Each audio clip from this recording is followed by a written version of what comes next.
Hello বন্ধুরা, কেমন আছো সবাই? আশা করছি সবাই ভালো আছো। তো আজকে কিন্তু আমি একটা খাবারের রেসিপি নিয়ে এসেছি।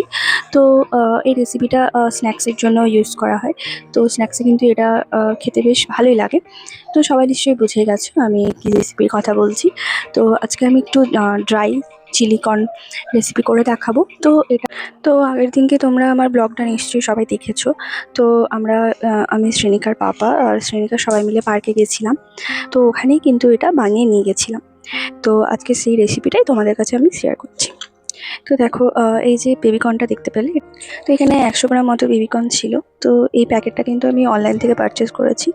তো যেহেতু অনলাইনে অফার চলছিল, তো ওখানে কিন্তু এই 100 গ্রামের প্যাকেটটা আমার 25 টাকা নিয়েছে।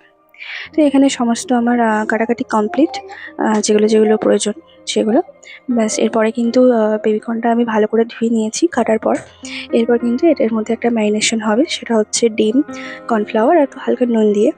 তো এটা ভালো করে ম্যারিনেট করে রেখে দেবো, কিছুক্ষণের জন্য রাখবো, বেশিক্ষণ কিন্তু রাখবো না।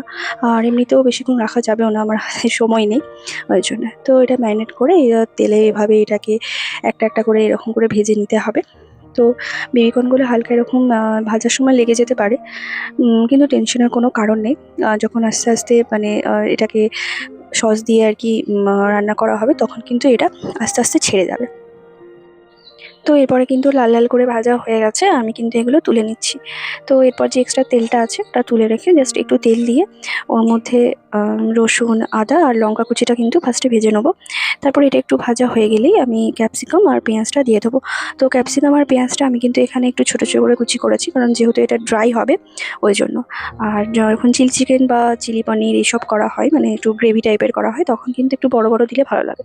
আর ড্রাই করলে কিন্তু একটু এরকম ছোট ছোট করে দিতে হয়। তো এরপরে ব্যাস সমস্ত রকমের যে sauce, chilli sauce, soya sauce আর টমেটো সস দিয়ে একটু হালকা কর্নফ্লাওয়ার জলে গুলে এটাকে ক্রিপসি যে বেবি কর্নগুলো ছিল যেগুলো ভেজে রেখেছিলাম ওগুলো দিয়ে দিয়ে নাড়াচাড়া করলেই কিন্তু এটা রেডি। তো ইভিনিং স্ন্যাক্সে কিন্তু এটা ভীষণই ভালো লাগে। তো তোমরাও সবাই বাড়িতে বানাও, আর বানিয়ে কেমন হলো আমাকে অবশ্যই জানিও।